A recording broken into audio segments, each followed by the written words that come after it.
Bab 546. Yafri tahu ada yang tidak beres ketika dia melihat sutradara ragu-ragu. Dia kemudian menoleh ke Zeke dan berkata dengan sopan, "Anak muda, saya akan mempertimbangkan umpan balik Anda dengan serius. Saya akan membentuk tim investigasi sesegera mungkin. Jika Anda mengatakan yang sebenarnya, saya pasti akan bertindak melawan ini." Rumah sakit. Para penonton menghela napas lega karena sepertinya Yafri tidak akan memilih Zeke. Pemuda ini sangat beruntung bertemu dengan wali kota yang ramah. Zeke mengangguk dan menasihati Yafri, Sebaiknya Anda membentuk tim investigasi dalam waktu 7 hari. Yafri menjadi penasaran setelah mendengar itu dan dia bertanya, mengapa harus dalam 7 hari? Sederhana saja. Karena kamu akan mati setelah 7 hari, jawab Zeke acuh tak acuh. Apa-apaan? Para penonton yang merasa lega menjadi bersemangat sekali lagi. Tuan Middleton cukup baik untuk membiarkan dia lolos. Aku tidak percaya dia mencoba mendorong peruntungannya sekali lagi. Beraninya dia mengutuk Tuan Middleton. Apakah dia benar-benar memiliki keinginan kematian? Yafri akhirnya kehilangan ketenangannya dan menjawab dengan acuh tak acuh, "Anak muda, apakah Anda mencoba mengutuk saya? Bisakah saya menganggap ini sebagai pencemaran nama baik?" Sekali lagi, Zeke menjawab dengan acuh tak acuh, "Mengutukmu. Maaf, tapi kamu hampir tidak memenuhi syarat sebagai musuhku. Izinkan aku menanyakan ini padamu, apakah kamu pernah mengunjungi Queenstown sebelumnya? Apakah kamu menyinggung siapapun? Sayang sekali. Sepertinya Anda tidak tahu bahwa Anda telah diracuni." Faktanya, sejak pertama Zeke menatap Yafri, dia tahu Yafri telah diracun. Zeke berniat menyelamatkan Yafri selama dia memenuhi harapannya sebagai wali kota Oakhart City yang baru diangkat. Namun, jika dia telah membuktikan dirinya tidak layak, Zeke akan meninggalkannya sendirian dan membiarkannya pada nasibnya. Syukurlah, Yafri telah membuktikan dirinya layak sebagai wali kota Oakhart City. Oleh karena itu, Zeke memutuskan untuk menyelamatkannya. Jelas, Yafri terkejut dengan kata-kata Zeke. "Ya, saya telah mengunjungi Queenstown beberapa waktu yang lalu. Saya telah menahan beberapa penjahat juga. Namun, saya tidak diracuni dengan cara apapun karena saya tidak mendeteksi gejala apapun sama sekali." Sebagai balasannya, Zeke mencibir dan bertanya sekali lagi, "Mengapa kamu ada di rumah sakit jika kamu tidak diracuni?" "Saya hanya merasa agak tidak enak badan akhir-akhir ini. Dokter telah menentukan akar penyebab gejala saya. Tidak lain adalah varises. Saya tidak diracuni dengan cara apapun," jawab Yafri. "Varikose adalah penyakit kronis, tidak mungkin Anda mengalaminya secara tiba-tiba. Apakah Anda pernah mengalami gejala varises sebelum melakukan perjalanan ke Queenstown?" tanya Zeke. Yafri memikirkannya dan menggelengkan kepalanya.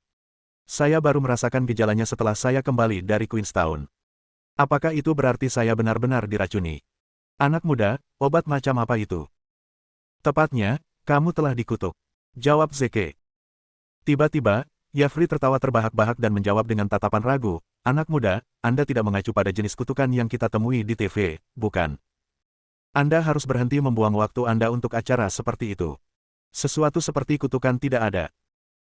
Dia menghela nafas lega ketika mendengar kata-kata Zeke karena dia hampir jatuh cinta pada kata-katanya sebelumnya. Direktur menjadi marah dan mengutuk Zeke juga, "Berhentilah berpura-pura seolah-olah Anda ahlinya. Tuan Middleton telah mengunjungi banyak rumah sakit sebelumnya. Kami dengan suara bulat setuju bahwa dia menderita varises saat ini. Tidak mungkin sebuah kutukan." Zeke hanya menggelengkan kepalanya dan memperingatkan mereka, benar-benar kelompok yang keras kepala. Jika itu yang Anda pikirkan, jangan ragu untuk memperlakukannya sesuai dengan cara Anda memperlakukan pasien yang telah didiagnosis menderita varises. Untuk semua orang, semakin banyak obat yang dimasukkan selama perawatan, semakin rumit situasinya pada akhirnya. Saat Zeke menyelesaikan kalimatnya dengan nada serius dengan wajah datar, keraguan mulai merayap di benak Yafri. "Sepertinya pemuda ini tidak mencoba menipu saya. Maksudku, dia tidak mungkin tahu aku telah melakukan perjalanan ke Queenstown dan menyinggung seseorang di sana sebelum aku mengunjungi rumah sakit, kan? Belum lagi, dia benar. Gejalanya muncul tepat setelah perjalanan saya ke Queenstown. Namun, saya tidak berpikir kutukan ada di dunia. Itu hanya tahayul. Sebagai pejabat pemerintah, saya tidak boleh tertipu oleh mitos seperti itu." Direktur rumah sakit berteriak, "Zeke, berhenti menipu orang lain. Sepertinya Anda yakin saya akan mengacaukan segalanya, ya? Baik. Jika itu masalahnya, saya akan membuktikan bahwa Anda salah dan merawat kondisi Tuan Middleton di sini, kan sekarang." Dia berbalik dan meminta, "Tuan Middleton, izinkan saya merawat kondisi Anda di depan semua orang untuk membuktikan bahwa saya tidak bersalah. Namun, Yafri berbalik dan meminta pendapat Zeke. Anak muda, bagaimana menurutmu? Kenapa tidak? Zeke menjawab dengan acuh tak acuh. Yafri berbalik dan menjawab Direktur, jika itu masalahnya, mari kita lakukan. Bab 547. Jika Direktur mampu mengobati kondisi saya, itu adalah hasil terbaik. Namun, jika Zeke benar dan sutradara benar-benar mengacaukan segalanya, aku akan meminta Zeke mengambil alih. Mungkin dia akan bisa menyingkirkan kutukan yang telah ditimpakan padaku. Direktur segera meresepkan obat yang diperlukan dan menyerahkannya kepada perawat. Dia menginstruksikan perawat untuk mengemas obat dan menyiapkannya seperti yang diinstruksikan. Sementara itu, dia meminta Yafri untuk berbaring di tempat tidur sambil menggulung bagian bawah celananya. Pembengkakan dan pembuluh darah yang terjalin dapat terlihat di seluruh kaki Yafri. Itu adalah pemandangan yang mengerikan karena ada banyak bekas goresan di kaki Yafri juga. Mungkin dia terlalu menggaruk kakinya karena sensasi gatal yang dia rasakan. Semua gejala yang Yafri tunjukkan bahwa ia menderita varises. Pertama, sutradara membersihkan luka dengan kapas alkohol. Kemudian dia mengoleskan gel khusus yang diproduksi oleh rumah sakit untuk menenangkan pembuluh darah. Tak lama, perawat kembali dengan semangkuk rebusan dan menyerahkannya kepada Yafri. Dia menyesap seperti yang diinstruksikan. Sementara itu, mata semua orang terpaku pada urat yang terjalin di kaki Yafri. Seiring berjalannya waktu, kaki Yafri mengalami perubahan drastis dalam waktu 10 menit. Pembuluh darah yang awalnya bengkak menyusut dan kembali ke pembuluh darah yang tampak sehat. Itu tidak lagi terlihat menonjol di kaki Yafri. Yafri tidak bisa merasakan sensasi menyiksa yang dia rasakan sebelumnya. Dia akan tertidur ketika dia berbaring di tempat tidur. Sekali lagi, para penonton tersentak karena mereka terkesan. Sebuah kutukan. Pemuda itu pasti menggertak, kan? Aku tidak percaya dia benar-benar mencoba mengacaukan hidup Tuan Middleton. Saya yakin dia tidak akan membiarkan pemuda itu lolos lagi. Direktur bangga pada dirinya sendiri dan bertanya secara retoris, Zeke, kondisi Tuan Middleton telah meningkat secara drastis. Apakah Anda tidak akan menjelaskannya sendiri? Tenang saja. Lagi pula, ini hanya ketenangan sebelum badai, jawab Zeke santai. Sebagai balasannya, sang sutradara menjawab dengan nada menghina, berhentilah berbohong, dasar orang bodoh yang kurang ajar. Anda hanya mencoba mengulur waktu untuk melarikan diri, bukan? Saya telah menyingkirkan pembuluh darah yang bengkak dan saling terkait. Apakah Anda benar-benar berpikir? Sebelum sutradara bisa menyelesaikan kalimatnya, Yafri tiba-tiba berteriak kesakitan dan duduk tegak di tempat tidur. Tanpa sadar, dia menahan dirinya di kaki. Kerumunan terkejut karena reaksi Yafri. Segera, direktur bertanya, Tuan Middleton, ada apa? Yafri terkesiap dan menjelaskan, kakiku. Sakit. Rasanya seperti ada sesuatu yang melahap pembuluh darahku. Ketika para penonton mendengar kata-kata Yafri, mata mereka terpaku pada kakinya sekali lagi. Sebenarnya kondisi kaki Yafri sudah membaik dibandingkan dengan kondisi awalnya. Sebenarnya, sepertinya tidak ada yang salah dengan itu. Namun, seorang penonton yang jeli menyadari apa yang salah dan berteriak, lihat. Ada memar di lutut wali kota. Semua orang melihat ke arah ketika mereka mendengar kata-kata pria itu. Memang, ada pembengkakan pembuluh darah yang sangat mencolok di lutut Yafri. Ya Tuhan, ada apa? Pembuluh darahnya membengkak sedemikian mengerikan. Sepertinya akan meledak kapan saja. Lihat, sepertinya ada sesuatu yang bergerak. Itu benar. Rasanya seperti ada belatung yang menggali di dalam pembuluh darahnya. Ark. Sekali lagi, Yafri memekik. Itu menyakitkan. Penonton lain yang jeli berteriak, lihat. Ada satu lagi di betis wali kota. Kamu benar. Apa yang sedang terjadi? Lihat. Kedua benda yang menggeliat itu bergerak lagi. Sepertinya mereka mencoba untuk bersatu. Saat kerumunan terlibat dalam diskusi panas, beberapa hal serupa muncul satu demi satu. Yafri akan menjerit histeris setiap kali benda lain muncul di kakinya. Para penonton memandang dengan ngeri ketika mereka melihat bahwa benda-benda yang menggeliat itu mampu bergerak. Mereka bergerak ke arah yang sama seolah-olah mereka akan bergabung bersama. Rasa dingin menjalari punggung para penonton karena itu adalah pemandangan yang mengerikan. Pada saat itu, Yafri hampir tidak bisa menenangkan diri karena sensasi menyiksa yang dia rasakan. Sakit. Rasanya seperti ada ribuan semut di dalam pembuluh darahku. Mereka meminum darahku dan melahap pembuluh darahku. Rasanya seolah-olah pembuluh darahku akan pecah. B. Bantu aku. Tolong. Bab 548. Direktur menjadi cemas juga karena dia belum pernah menemukan kondisi aneh seperti itu sebelumnya. Namun, dia memaksakan dirinya untuk tampil tenang karena dia tidak ingin dikalahkan oleh Zeke. Jangan khawatir, Tuan Middleton. Ini normal. Aku akan menanganinya segera. Perawat, ambilkan aku obat penenang dan koagulan segera.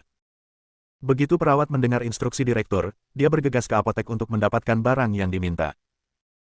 Sementara itu, dua hal yang menggeliat telah bergabung menjadi satu. Seiring berjalannya waktu, itu berkembang di bawah kulit Yafri. Pada akhirnya, itu meledak dari kaki Yafri. Darah dimuntahkan dari kakinya dengan sesuatu yang hitam. Segera, mata penonton terpaku pada benda hitam itu. Apa-apaan ini? Apa-apaan ini? Sepertinya semacam cacing. Tunggu, itu belatung berwarna merah. Sepertinya ini adalah hal-hal yang telah dipusingkan di kaki wali kota. Saya yakin ini adalah pelakunya yang telah menyiksa wali kota. Ya Tuhan, ada belatung di pembuluh darah wali kota. Itu menjijikkan. Aku merinding hanya dengan membayangkannya dalam pikiranku. Itu pasti sumber kutukan. Semuanya, jauhi belatung. Para penonton segera melarikan diri dan mengamati dari jauh ketika mereka menemukan bahwa benda di tanah tidak lain adalah belatung terkutuk.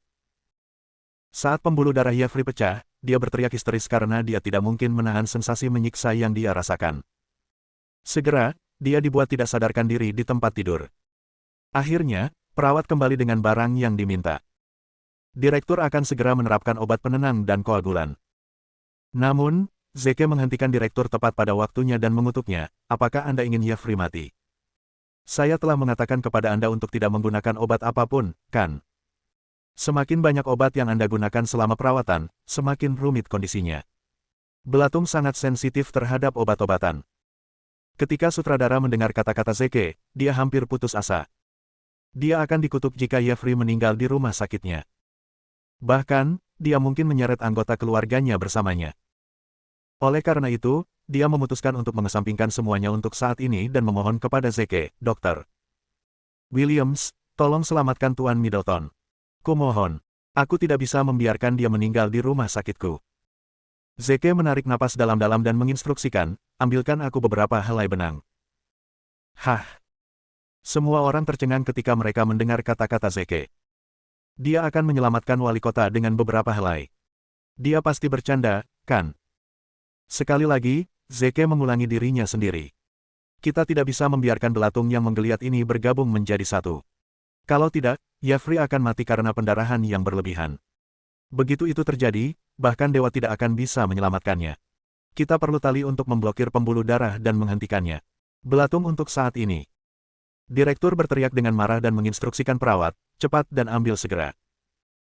Perawat itu bergegas mendekat dan kembali dengan beberapa helai benang tak lama kemudian. Segera, Zeke mengikat tali di seluruh kaki Yafri dengan kuat untuk mencegah aliran darah untuk sementara waktu. Seperti yang diharapkan, belatung tidak bisa lagi bergabung menjadi satu karena mereka tidak bisa melakukan perjalanan melintasi tali. Zeke akhirnya menghela nafas lega setelah dia mengendalikan segalanya. Dia menginstruksikan direktur, ambilkan saya belerang. Belatung terkutuk paling takut belerang. Begitu direktur mendengar kata-kata Zeke, dia bergegas ke apotek dan kembali dengan belerang yang diminta. Dia menyerahkannya kepada Zeke. Zeke pertama-tama menaburkan beberapa sulfur pada belatung terkutuk yang ada di tanah yang telah dikeluarkan sebelumnya. Begitu belatung terkutuk itu menemukan belerang, ia menggeliat kesakitan. Dalam setengah menit, itu meledak di tempat. Akibatnya darah memuntahkan kemana-mana karena telah memakan darah Yafri selama ini. Segera, Zeke mengoleskan belerang pada belatung di kaki Yafri. Dia berbalik dan melirik direktur begitu dia selesai. Berhenti berdiri. Kemarilah dan bantu hentikan pendarahannya. Ternyata urat yang pecah dari sebelumnya masih berdarah saat mereka berbicara.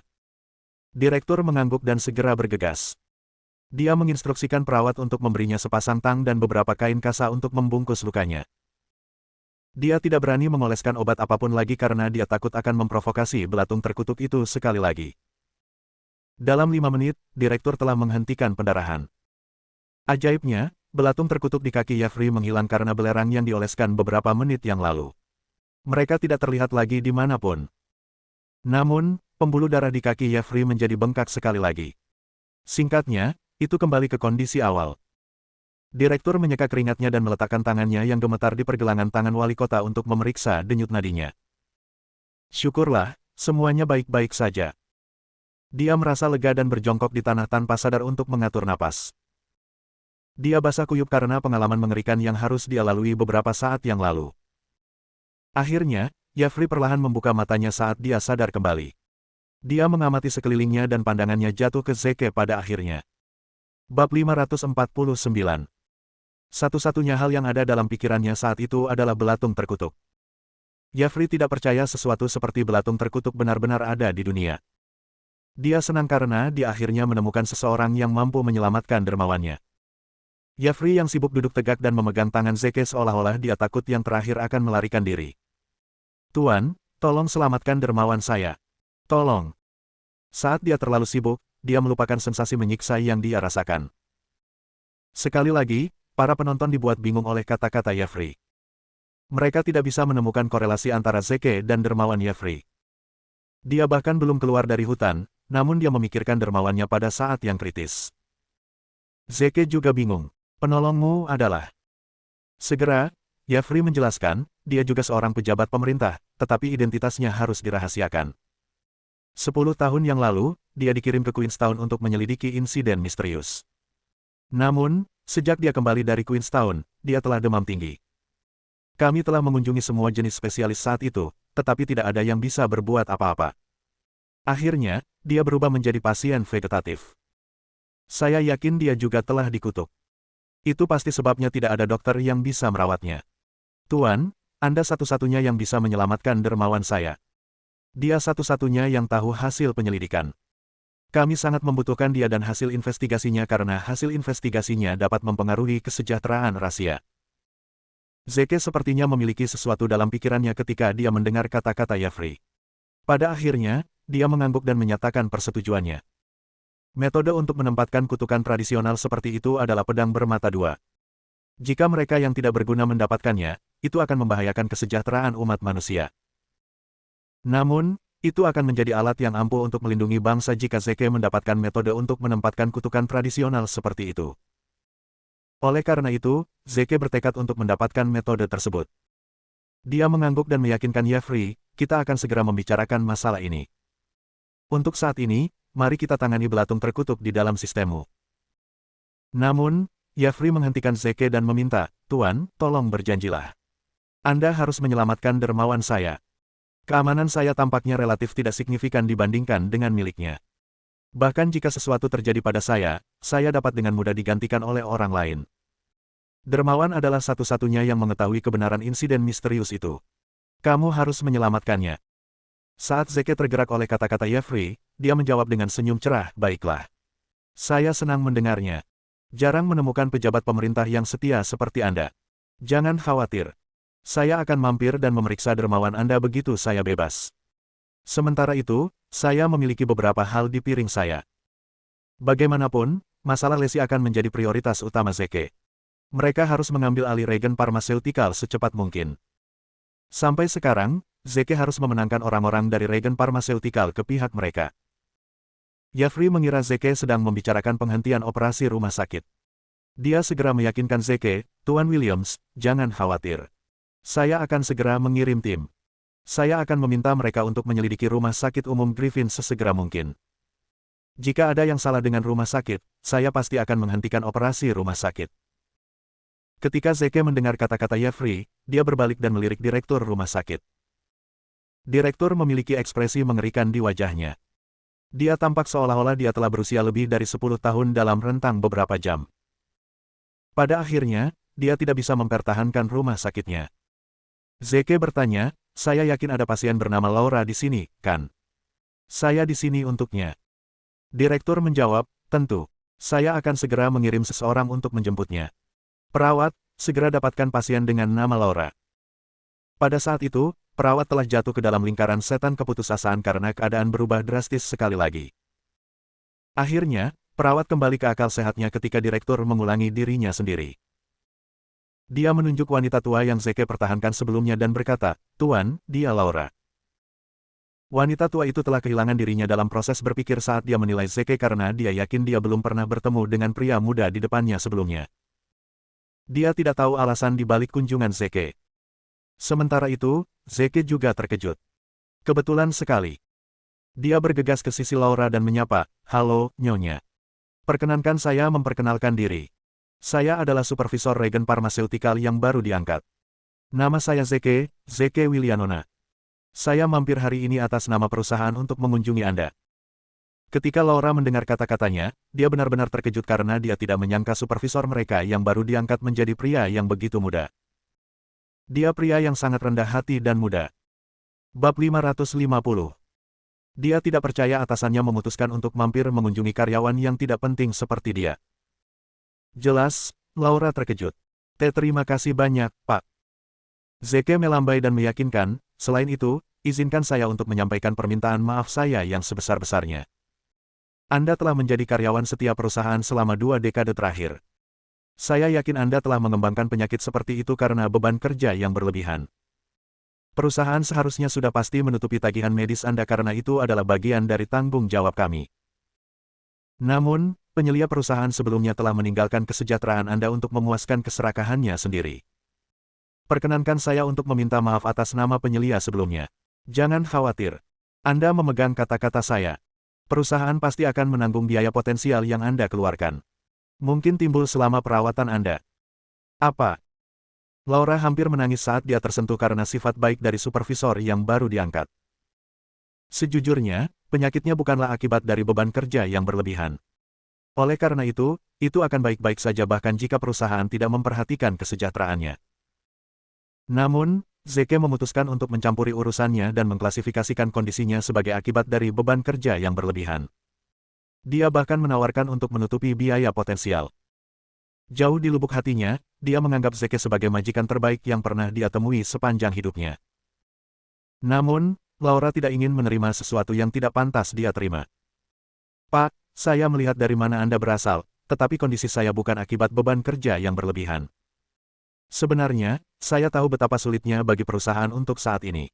Saya tidak ingin membebani perusahaan juga." Dengan nada serius, Zeke menjawab, "Nyonya, jika Anda menolak untuk menerima permintaan maaf kami, itu berarti Anda tidak ingin memaafkan kami." Zeke melanjutkan untuk beberapa waktu dan mencoba yang terbaik untuk membujuk Laura. Pada akhirnya, Laura menyerah pada Zeke dan memutuskan untuk menerima kesopanan perusahaan. Pada akhirnya, Zeke menawarkan, "Nyonya, saya juga seorang dokter. Tolong izinkan saya untuk mengambil denyut nadi Anda sehingga saya dapat menilai kondisi Anda." Begitu Laura mendengar tawaran Zeke, dia mengulurkan tangan dan menunjukkan pergelangan tangannya. Tak lama, Zeke memiliki ekspresi muram di wajahnya begitu dia meletakkan jari-jarinya di pergelangan tangan Laura dan mencari tahu apa yang sedang terjadi. Dia berteriak dengan marah, "Siapa dokter yang merawat wanita tua di sini?" Seorang dokter setengah baya kurus melangkah maju dan berkata, "Aku adalah dokter yang merawatnya. Kenapa kamu tidak memberitahuku penyakit apa yang dia derita?" Zeke bertanya dengan nada agresif. Dokter kurus itu menjawab, "Ini penyakit jantung koroner akut." Dengan ekspresi kejam di wajah Zeke, dia berteriak dan memperingatkan, "Aku akan memberimu kesempatan lagi untuk mengatakan yang sebenarnya. Penyakit macam apa yang dia derita?" Pada akhirnya, dokter kurus itu terintimidasi oleh kehadiran Zeke yang mendominasi. Dia hampir putus asa dan mengatakan yang sebenarnya secara tidak sadar, "Ini miokarditis." "Apa?" Para penonton tiba-tiba menjadi marah. "Apa-apaan? Miokarditis umum telah didiagnosis sebagai penyakit jantung koroner akut. Apakah mereka tidak malu sama sekali? Miokarditis bisa diobati dengan mudah. Biayanya tidak lebih dari 500 bahkan. Namun, penyakit jantung koroner akut mengharuskan pasien untuk menjalani serangkaian operasi. Mungkin biayanya hingga beberapa ratus ribu.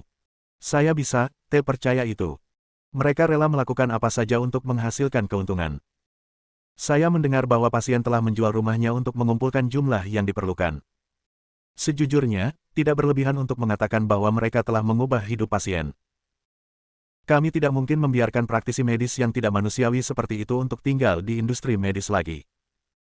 Sialan mereka semua. Mereka harus menghabiskan sisa hidup mereka di balik jeruji besi."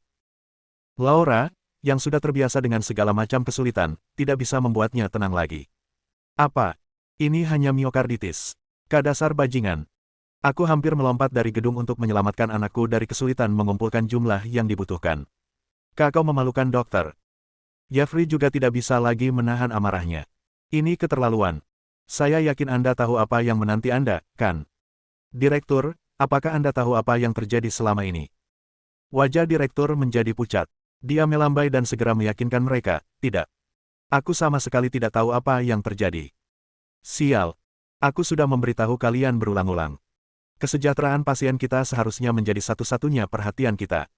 Bukankah aku telah membuat saya jelas? Karena Anda telah terlibat dalam kegiatan ilegal seperti itu, Anda harus menanggung konsekuensi dari tindakan Anda. Ini sama sekali tidak ada hubungannya dengan rumah sakit. Saat itu, dokter kurus itu gemetar ketakutan. Faktanya, dia hanya akan dianggap sebagai kaki tangan rumah sakit jika rumah sakit memikul tanggung jawab. Dia hanya akan menghabiskan beberapa tahun di balik jeruji besi jika itu masalahnya. Namun, jika dia menanggung konsekuensinya sendiri, dia harus menghabiskan setidaknya 2 dekade di balik jeruji besi. Dia mencoba membela diri segera. Tuan, tolong jangan menyangkal tanggung jawabmu. Bagaimanapun, ini selalu menjadi bagian dari tradisi rumah sakit, kan? Ini selalu bagaimana kami menghasilkan kekayaan kami. Faktanya, kamulah yang muncul dengan ide seperti itu. Kamu telah menghasilkan banyak uang melalui metode seperti itu juga, kan? Sutradara tiba-tiba menjadi cemas dan berteriak histeris, tutup mulutmu sekarang juga. Berhenti mencemarkan nama baikku.